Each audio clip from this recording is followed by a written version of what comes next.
Hello students, welcome to logic ladder channel. So students, अभी हमने अपनी लास्ट 2 वीडियोस में जिसमें हमने इंट्रोडक्शन पार्ट को कवर किया था, चैप्टर 1 के लगभग सारे बेसिक कॉन्सेप्ट्स को पढ़ लिया था। आज हम एक्सरसाइज 1.1 के सॉल्यूशन पे बात करेंगे। इसके साथ ही जो एक्सरसाइज 1.1 से पहले कुछ एग्जाम्पल्स हैं उनको भी डिस्कस करेंगे। तो चलिए जल्दी से स्टार्ट करते हैं। सो स्टूडेंट्स, एग्जाम्पल नंबर 1 आपकी बुक में है, जो है true and false types question, जिसमें फर्स्ट पार्ट हमको गिवन है every whole number is a natural number.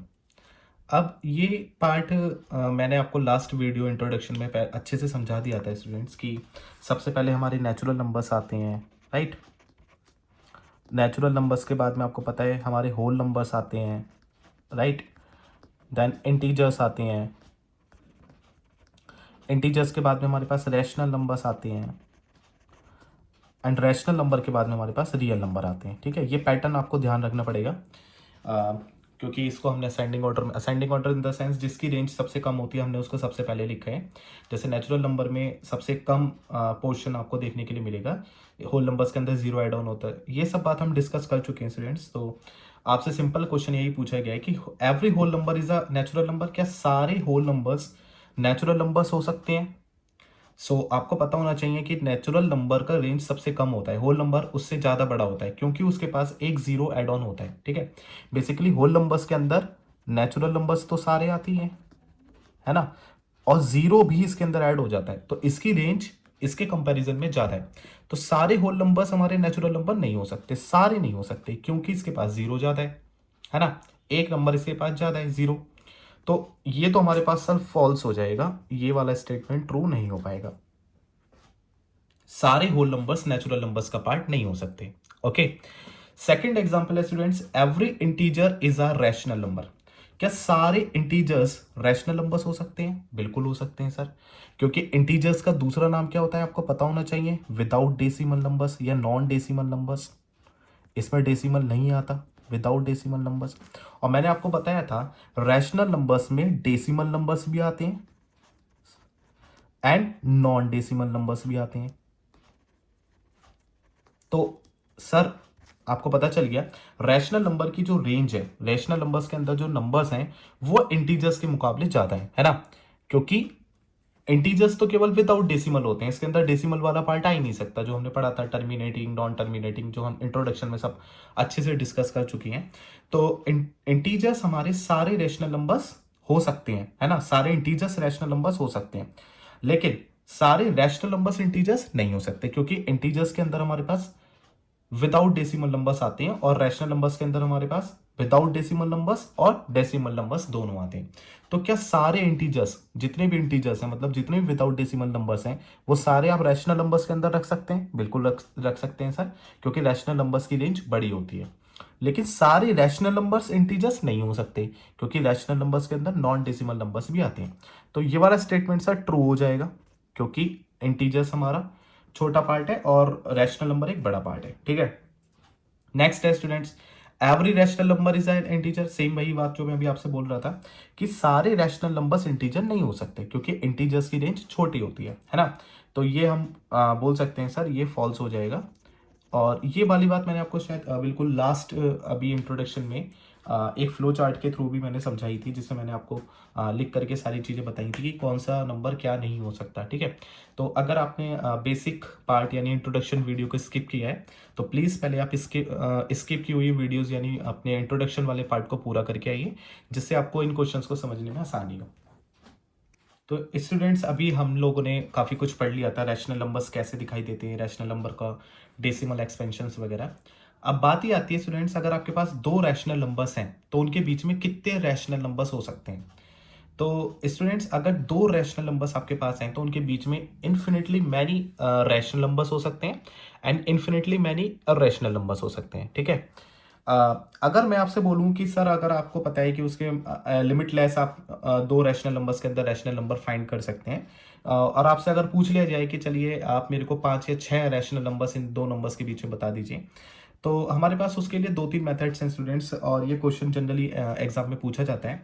जैसे फर्स्ट हम मेथड यूज कर रहे हैं, to find a rational number between R and S we use R plus S upon two. तो basically कुछ नहीं है स्टूडेंट्स, ये मिड नंबर निकालने का फार्मूला होता है कि अगर आपसे लेट सपोज पूछा जाए कि 1 एंड 2 दोनों रैशनल है, क्योंकि इसके नीचे भी 1 लिख सकता हूं, इसके नीचे भी 1 लिख सकता हूं मैं, राइट। तो ये भी पी अपॉन क्यू के फॉर्म में हो गया, यहाँ भी पी अपॉन क्यू के फॉर्म में हो गया। पी एंड क्यू दोनों इंटीजर्स हैं, पी एंड क्यू दोनों इंटीजर्स हैं, Q not equal to zero, Q not equal to zero. So both are rational numbers. ये रैशनल नंबर्स की डेफिनेशन को फुलफिल कर रहे हैं। अब मैंने आपसे पूछा कि इन दो रैशनल नंबर्स के बीच में कितने रैशनल नंबर्स होंगे। तो आपको पता है इन दो रैशनल नंबर्स के बीच में sir infinitely many rational numbers होते हैं एंड इर्रेशनल नंबर्स भी होते हैं बहुत सारे इसके बीच में, ठीक है। तो आपसे पूछा गया है कि सिर्फ आप इसमें 3 बता दीजिए इसके बीच में, या फिर 5 बता दीजिए, तो आप क्या यूज कर सकते हैं। तो हमें पता है कि सर अगर R एंड S दो रैशनल नंबर्स हैं, जैसे 1 और 2 दो रैशनल नंबर्स हैं, तो अगर R और S दो रैशनल नंबर्स होते हैं तो सर हम R प्लस S करके उसको 2 से डिवाइड कर देते हैं। कहने का मतलब यह है आप 1 एंड 2 को ऐड करके 2 से डिवाइड कर देंगे। इसका मतलब 3/2 एक रैशनल नंबर होगा जो 1 और 2 के बीच में आएगा। अब 3/2 का मतलब कितना होता है, पॉइंट में लिखेंगे तो 1.5, और आपको पता है स्टूडेंट्स 1.5 1 और 2 के बीच में आता है, राइट। सो आप इसको फ्रैक्शन में भी लिख सकते हैं, क्योंकि हमें पता है sir P upon Q form तो रैशनल नंबर की होती है ना। और आप इसको डेसिमल में लिखना चाहें डेसिमल में भी लिख सकते हैं, क्योंकि हमने पढ़ रखा है कि रैशनल नंबर्स को पी अपॉन क्यू की फॉर्म में भी लिखा जा सकता है और डेसिमल फॉर्म में भी लिखा जा सकता है, ओके। तो ये मैंने एक नंबर इसमें आपको फाइंड आउट करके बता दिया। दो रैशनल नंबर्स के बीच में एक नंबर हमारे पास आ चुका है। इसी तरीके से हम इसको फर्दर प्रोसीड करके इसके बीच में 5 रैशनल नंबर्स भी फाइंड आउट कर सकते हैं। जितने भी पूछे जाएंगे आप उसमें उतने फाइंड आउट कर सकते हैं। लेकिन मैं आपको सजेस्ट करूंगा स्टूडेंट्स कि ये मेथड आपका अप टू 5 अगर पूछा जा रहा है तो आपके लिए ये ठीक है। इससे ज्यादा के लिए अगर आपसे ये पूछा जा रहा है, मतलब आपसे पूछा जा रहा है 10 रैशनल नंबर्स बताइए, या फिर इसमें आप 12 रैशनल नंबर्स बताइए, है ना, तो ये मेथड इतना सुटेबल नहीं है। इसके अलावा भी हमारे पास और भी बहुत सारी चीजें होती हैं जिसको हम यूज कर सकते हैं, और मैं आपको अभी बताने वाला हूँ, ठीक है। सो जो एग्जाम्पल नंबर 2 है स्टूडेंट्स, वो भी हमारे पास यही है, find 5 rational numbers between 1 and 2, ठीक है।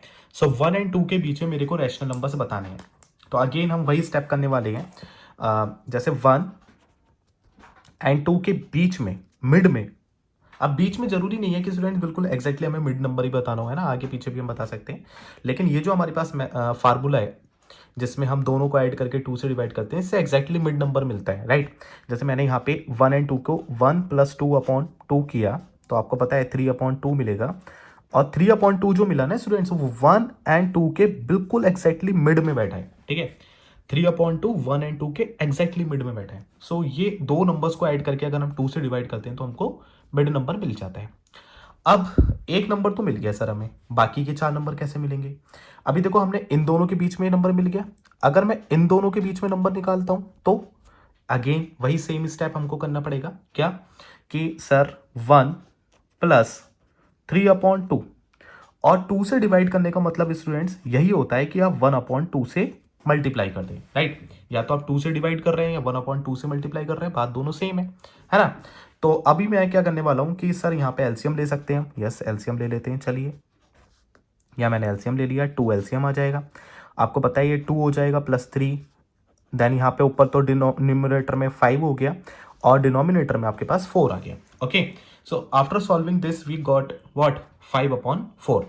सो I can write here 1, then 5/4, then 3/2, okay. इन दोनों के बीच में मेरे को 5/4 मिल गया, एंड देन 2।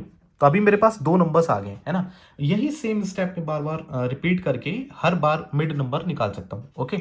सो अभी मैं क्या करने वाला हूँ, 3/2 एंड 2 के मिड का एक नंबर निकाल सकता हूँ, राइट। सो अगेन दोबारा हम ये स्टेप फॉलो करेंगे। तो अभी मैं इन दोनों के बीच में एक नंबर लिखने वाला हूँ, ओके। So 3/2 + 2 and again 1/2। सो मैंने 1 से यहाँ पे 1 लिख सकते हैं डिनोमिनेटर में, है ना, ठीक है। सो अभी क्या होगा स्टूडेंट्स, अब हम एलसीएम लेंगे तो आपको पता है कितना मिलने वाला है। अगेन एलसीएम में 2 आ गया सर, 3 + 4 यानी 1/2, 7/2 यानी 7/4, ओके। सो अब मेरे को नंबर मिल गया 1 5/4, 3/2, 7/4 एंड 2। अब मेरे को 3 नंबर्स मिल चुके हैं स्टूडेंट्स, है ना।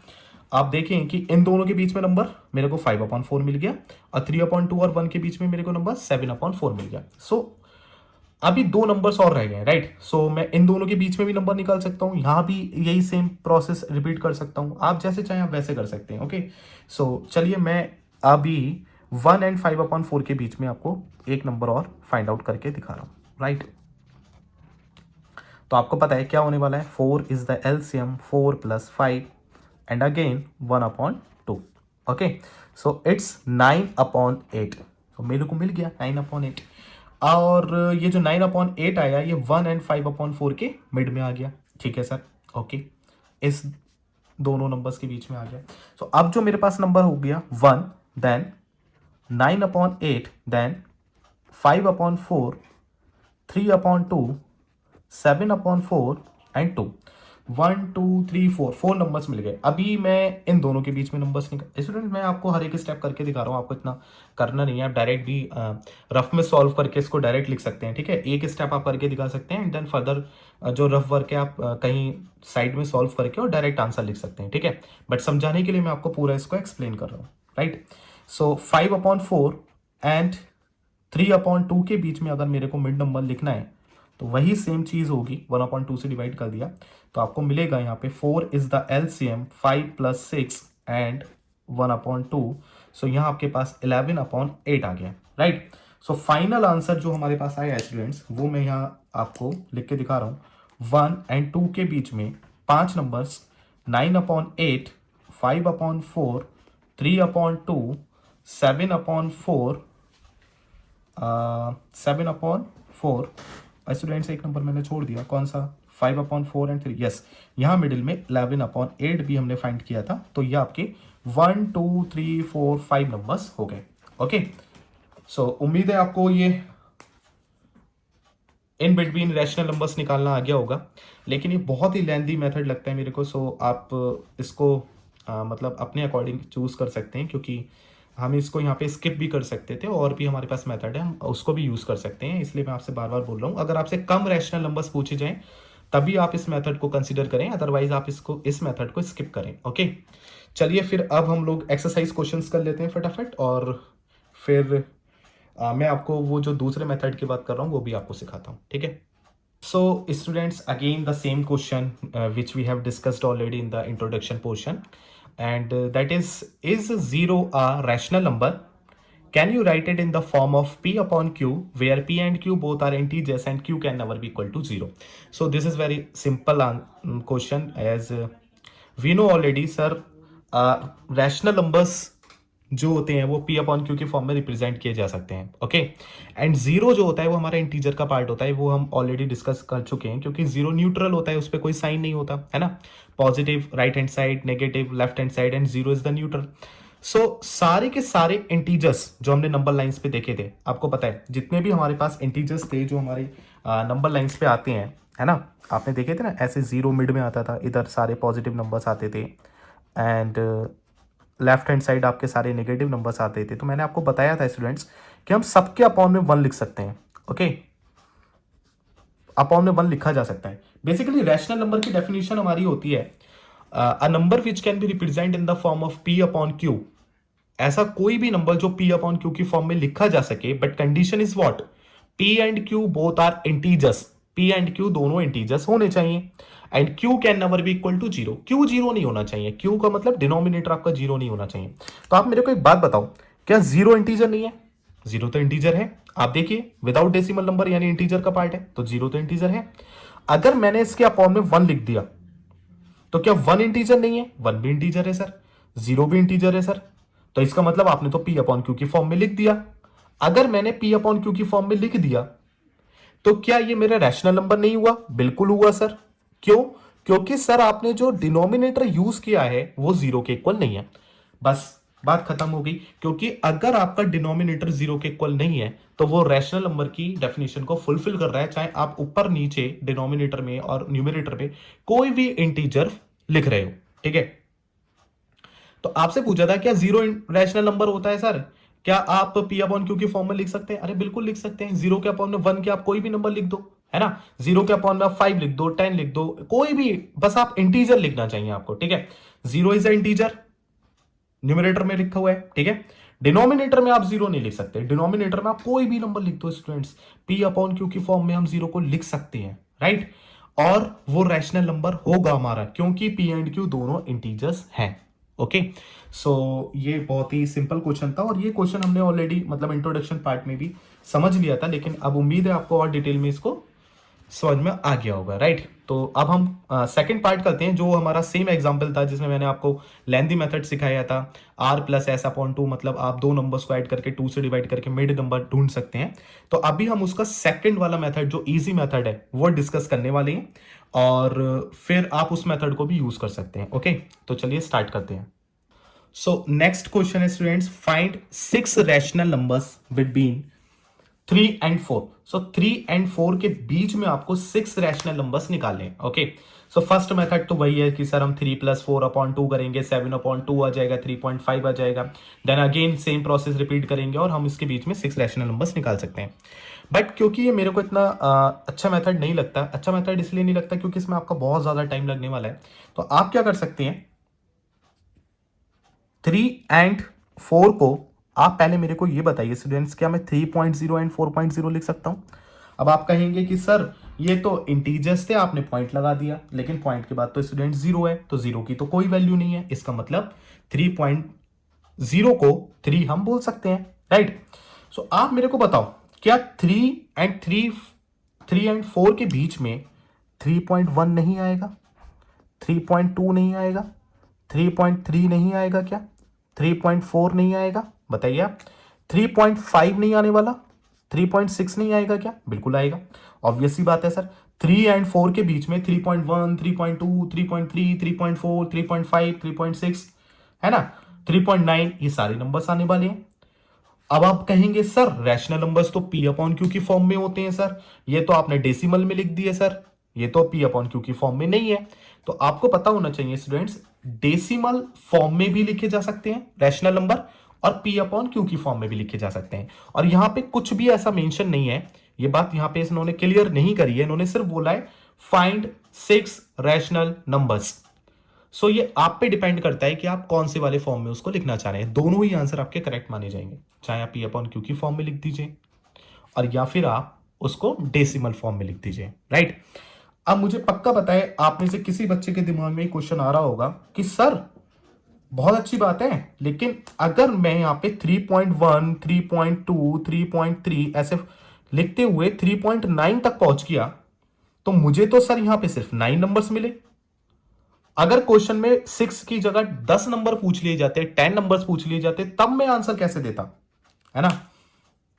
यहां तो 6 नंबर पूछे हैं, 3.1, 3.2, 3.3, 3.4, ऐसे में चलता रहूंगा, 3.9, सिर्फ 9 नंबर्स ही मिलेंगे। अगर 10 पूछ लेता तो कैसे मिलते? तो बच्चों आप मेरे को एक बात बताओ, 3.0 मैंने लिखा था, है ना, क्या आगे जीरो और लगाने के लिए आपको किसने रोका है? नहीं, आप आगे और जीरो लगा सकते हैं, डबल जीरो लगा दिया मैंने यहां पर 4.00, क्योंकि पॉइंट के बाद सारे जीरोस, जितने भी जीरोस आप इसके आगे लगा रहे हैं सब यूजलेस हैं। तो 3.00 का मतलब भी 3 ही होता है, 4.00 का मतलब भी 4 ही होता है, ठीक है। अब मेरे को एक बात बताओ, ये 3.00 के बीच में अगर मैं लिखूंगा तो 3.01, 3.02, राइट, देन 3.03, 3.04, 3.05, है ना। और ऐसे चलते चलते आप कितने लिख सकते हो, 3.99, मतलब आपको 99 नंबर्स मिल गए। तो स्टूडेंट्स 99 नंबर्स तो आपसे एग्जामिनर नहीं पूछने वाला, पूछ भी लिया अगर 100 नंबर पूछ लिए फिर क्या करेंगे सर? तो अगेन 3.000, एक और जीरो लगा लो, यहां पर 4.000, एक और जीरो लगा लो। अब कितना होगा आप बताओ सर? 3.001, 3.002 एंड फर्दर ऐसे चलते जाएंगे और 3.999, मतलब अब आपको 999 नंबर्स मिल गए दो रैशनल नंबर्स के बीच में। तो स्टूडेंट्स, आप रैशनल नंबर्स को पी अपॉन क्यू के फॉर्म में कैसे फाइंड आउट कर सकते हो, हमने सीख लिया था सर। दोनों नंबर्स को ऐड करिए, आप 2 से डिवाइड कर दीजिए, आपको मिल जाएगा। डेसिमल फॉर्म में लिखना इजी पड़ता है, क्योंकि आप कुछ भी नंबर लिख सकते हो रैंडम, है ना। बस वो मिड नंबर होना चाहिए, मतलब मिड नहीं है तो साइड में कोई भी नंबर होना चाहिए, कुछ भी लिख सकते हैं आप। 3.1, 3.2, 3.3, 3.01, 3.02, 3.03, सारे नंबर्स बीच में आने वाले हैं 3 और 4 के। जो भी आपके दिमाग में नंबर आ रहा है, 3.456923, अगेन 3 और 4 के बीच में। 3.999923, अगेन 3 एंड 4 के बीच में। कुछ भी नंबर आप स्टूडेंट्स लिख सकते हैं, ठीक है। सो ये कंपैरेटिवली प्रीवियस वन वाले मेथड से इजी पड़ता है, ठीक है। इसलिए मैंने आपसे बोला था कि हम क्या करेंगे, अभी इसको दूसरे मेथड से भी सीखेंगे। ओके, चलिए क्वेश्चन नंबर 3 की तरफ चलते हैं। So students, now question number 3 is find 6 rational numbers between 3/5 and 4/5। सो आपको 3/5 एंड 4/5 के बीच में 6 रैशनल नंबर्स को फाइंड आउट करना है। ओके, सो अभी हमने 2 मेथड सीख लिए, है ना। आप दोनों में से कोई भी मेथड को यूज कर सकते हो, बट यहाँ पे पहले आपको डेसिमल में निकालना पड़ेगा। अभी मैं आपको थर्ड मेथड भी बताने वाला हूँ स्टूडेंट्स, आप इसको तीसरे मेथड से भी कर सकते हैं, बट ध्यान से सुनिएगा।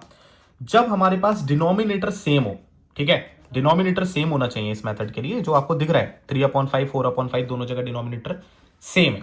अगर सेम नहीं है तो आप पहले सेम बनाएंगे। ओके, सेम बनाने के बाद ये मेथड आप यूज कर सकते हैं, है ना, वो ज्यादा इजी पड़ेगा। और कभी कभी तो सेम बनाने से ही आंसर बन जाता है हमारा। तो आपसे बोल रहा है कि 6 रैशनल नंबर्स फाइंड करिए सर 3/5 एंड 4/5 के बीच में। ओके, हम क्या करने वाले हैं स्टूडेंट्स, हमने लिखा है यहां पर 3/5 एंड 4/5, दोनों का डिनोमिनेटर सेम। अब मेरे को बताइए आप कितने रैशनल नंबर फाइंड करने थे सर, 6। आप क्या करेंगे, यहां पर भी 7 से मल्टीप्लाई, यहां पर भी 7 से मल्टीप्लाई, यहां पर भी 7 से मल्टीप्लाई, यहां पर भी 7 से मल्टीप्लाई। दोनों जगह मैंने 7 7 से मल्टीप्लाई कर दिया सर। क्यों? क्योंकि 6 फाइंड करने हैं, तो आपको एक ज्यादा नंबर से मल्टीप्लाई कर देनी है, ठीक है। 6 पूछिए, 7, जस्ट 1 नंबर आपको ऐड करके उसको मल्टीप्लाई कर देना है बोथ साइड, ठीक है। ओके, सो मेरे पास अब रिक्वायर्ड नंबर जो आया वो आया सर 21 अपॉन कितना, 5 7 जा 35 एंड 7 4 जा 28/35। अब आपको दिख रहा होगा सर डिनोमिनेटर तो सेम है। अब डिनोमिनेटर सेम है तो आप आंसर लिख सकते हैं सर कैसे, 21/35 के बाद कौन आएगा, 22/35, 23/35, 24/35, 25/35, 26/35, 27/35 और लास्ट में 28/35 तो था ही। ओके, सो ये मेरे को 6 नंबर आपको देखिएगा आप मिल गए, एग्जैक्टली 6 मिलेंगे, 1 2 3 4 5 6। लेकिन ये मेथड आपका तभी काम करेगा जब आपके पास डिनोमिनेटर सेम होने वाला है। सेम नहीं होगा तो आप पहले उसको सेम बनाएंगे, और सेम बनाने के बाद हो सकता है आपको ज्यादा नंबर्स मिल जाए, हो सकता है आपको, मतलब ये आप इस तरीके से फॉलो करेंगे तो आपको कम तो मिलेंगे नहीं, ज़्यादा ही मिलेंगे, है ना। लेकिन कभी कभी ऐसा होता है कि हम सिर्फ डिनोमिनेटर को सेम करते हैं और हमको नॉर्मली नंबर्स मिल जाते हैं, तो हमको ये वाला काम करना नहीं पड़ता, ठीक है। किसी किसी क्वेश्चन में आप देखेंगे, वरना आप तो यही फॉलो करना सिंपल कि जितने नंबर्स आपसे पूछे उससे ज़्यादा एक नंबर आप ऐड करके ऊपर नीचे यानी डिनोमिनेटर न्यूमरेटर में मल्टीप्लाई कर देंगे तो आपका काम हो जाएगा। ओके, तो चलती है अपने लास्ट क्वेश्चन के ऊपर, जो एक्सरसाइज 1.1 का लास्ट क्वेश्चन है, और ये अगेन आपके ट्रू फॉल्स हैं, और ये सारे ट्रू फॉल्स आपके जो बेसिक इंट्रोडक्शन पार्ट में हमने कवर किया था टॉपिक सेम है, ठीक है। आप नॉर्मली इसको मतलब कर सकते हैं, आपको बहुत इजी लगेंगे। तो चलिए जल्दी से इसको डिस्कस कर लेते हैं। सो इस बार स्टूडेंट्स ट्रू फॉल्स के साथ में आपसे रीजन भी पूछा गया है, ठीक है। तो चलिए डिस्कस करते हैं। First is every natural number is a whole number. Okay, so आपको पता है कि ये इसमें पूछा गया है कि सारे नेचुरल नंबर आपके होल नंबर होते हैं सर। बिल्कुल होते हैं। क्यों? क्योंकि मैंने आपको बताया था कि नेचुरल नंबर की range in comparison of whole number कम होती है, उसके पास एक एलिमेंट एक नंबर कम होता है जो कि 0 है, राइट। तो हम ये कह सकते हैं कि every natural number is a whole number. Yes, बिल्कुल सर, होता है। रीजन क्या है? रीजन क्या है? Natural number is a part of whole number, ठीक। एवरी लिख सकते हैं आप यहाँ पे, every natural number is a part of whole number, मतलब हर एक नेचुरल नंबर जो है वो होल नंबर्स का ही पार्ट है, ठीक है। बस होल नंबर में क्या होता है, एक एलिमेंट ज्यादा होता है, ठीक है, तो वो आप एक बड़ा लार्ज क्वांटिटी मान सकते हो, उसका एक छोटा सा पार्ट आपके पास नेचुरल नंबर है ना।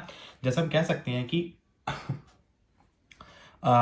हमारे पास बहुत सारे नंबर्स हैं, लेकिन हमने कुछ नंबर्स को लेकर के उनको एक नया नाम दे दिया है ना, तो वही इसमें हुआ है कि बहुत सारे होल नंबर्स होने के बाद में हमने सिर्फ एक जीरो को अलग करके उनको एक नया नाम दे दिया, और नया नाम हमने उसको नेचुरल नंबर दे दिया। हालांकि वो सारे होल नंबर्स में से ही हमने एक नेचुरल नंबर का कलेक्शन निकाल लिया, ठीक है, मतलब बस जीरो को अलग छोड़ दिया। तो नेचुरल नंबर्स क्या होते हैं, होल नंबर्स का ही पार्ट होते हैं, इसलिए ये स्टेटमेंट सही है। Next question is every integer is a whole number. क्या सारे इंटीजर्स होल नंबर होते हैं?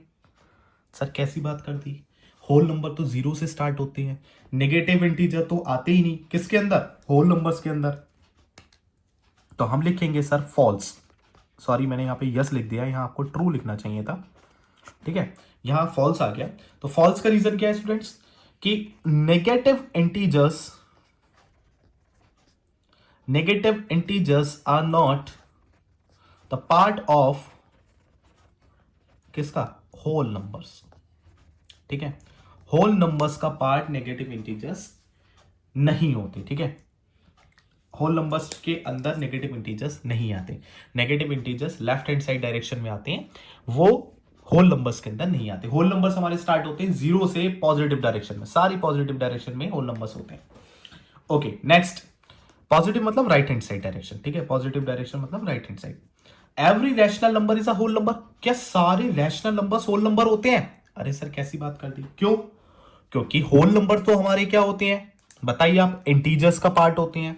अब इंटीजर्स क्या होते हैं sir, non decimal numbers, without decimal numbers. Sir इसमें तो डेसिमल आता ही नहीं है, डेसिमल नहीं आएगा, विदाउट डेसिमल नंबर्स होते हैं सर, कौन, होल नंबर्स। और इसमें तो ये तो पूरा का पूरा इंटीजर का पार्ट, मतलब पूरे इंटीजर ही रैशनल नंबर होते हैं। तो आप इसके बहुत सारे रीजन लिख सकते हैं, तो बिल्कुल फॉल्स स्टेटमेंट है। रीजन क्या क्या है स्टूडेंट्स, सर होल नंबर्स के अंदर एक तो नेगेटिव नंबर्स नहीं आते, इसके अलावा होल नंबर्स के अंदर डेसिमल नंबर्स नहीं आते, है ना, दोनों में से कोई भी रीजन लिख सकते हैं। डेसिमल नंबर्स भी इसका पार्ट नहीं होते स्टूडेंट्स, और नेगेटिव इंटीजर्स भी इसका पार्ट नहीं होते। नेगेटिव इंटीजर्स, नेगेटिव नंबर्स, कोई भी नेगेटिव नंबर आपका होल नंबर के अंदर नहीं आएगा, ठीक है। नेगेटिव इंटीजर्स बोल सकते हैं आप, नेगेटिव नंबर्स बोल सकते हैं खाली, है ना। देखो बेसिकली मैंने आपको क्या बोला कि होल नंबर क्या होते हैं ना, नेगेटिव हमें पता था, जीरो हमें पता था, पॉजिटिव हमें पता था, और जीरो और पॉजिटिव को मिला करके क्या बन जाता था, होल नंबर बन जाता था। लेकिन सारे के सारे इंटीजर्स ये क्या होते थे, इंटीजर्स, आपको पता है इंटीजर्स तीन तरीके के होते थे, नेगेटिव, जीरो, पॉजिटिव। अब जीरो और पॉजिटिव तो होल नंबर हो गए, लेकिन इंटीजर सारे ही हमारे रैशनल नंबर होते हैं, सारे ही इंटीजर रैशनल नंबर होते हैं। और केवल इंटीजर्स ही रैशनल नंबर नहीं होते, पॉइंट वाले नंबर भी रैशनल नंबर होते हैं। तो सर एक तो नेगेटिव पोर्शन ही छूट गया हमारा पूरा होल नंबर के अंदर, तो नेगेटिव पोर्शन ना होने की वजह से, नेगेटिव पोर्शन इसके अंदर ना होने की वजह से होल नंबर के अंदर रैशनल नंबर नहीं हो सकता। इसके अलावा रैशनल नंबर के पास तो और भी नंबर्स हैं, कौन कौन से, डेसिमल वाले। तो डेसिमल वाले भी नहीं होते होल नंबर के पास, क्योंकि होल नंबर तो इंटीजर का पार्ट है, इंटीजर के पास ही नहीं होते डेसिमल वाले, है ना। तो इस वजह से भी नहीं है ना। तो उम्मीद है आपको स्टूडेंट समझ में आ गई होगी बात, और आप इसको स्टेटमेंट फॉर्म में लिख लेना सेम इसी तरीके से। और इसके साथ हमारी एक्सरसाइज 1.1 स्टूडेंट्स हमने फिनिश कर ली है ना। और अपकमिंग क्लासेस में हम लोग एक्सरसाइज 1.2 विद एग्जांपल सॉल्व करेंगे एनसीईआरटी का। और स्टूडेंट आपको अगर इसमें कोई भी कमी लगती है, या कोई भी आपको इसमें वीडियो में कोई भी परेशानी हुई है, तो आप प्लीज़ कमेंट सेक्शन में बता सकते हैं, जिससे नेक्स्ट वीडियो में मैं उसको इम्प्रूव कर सकूं। आपका फीडबैक मेरे लिए बहुत ज़्यादा ज़रूरी है। और ठीक है, तो मिलते हैं स्टूडेंट्स नई क्लास में, और तब तक के लिए आप लोग पढ़ते रहें और अपना ध्यान रखें।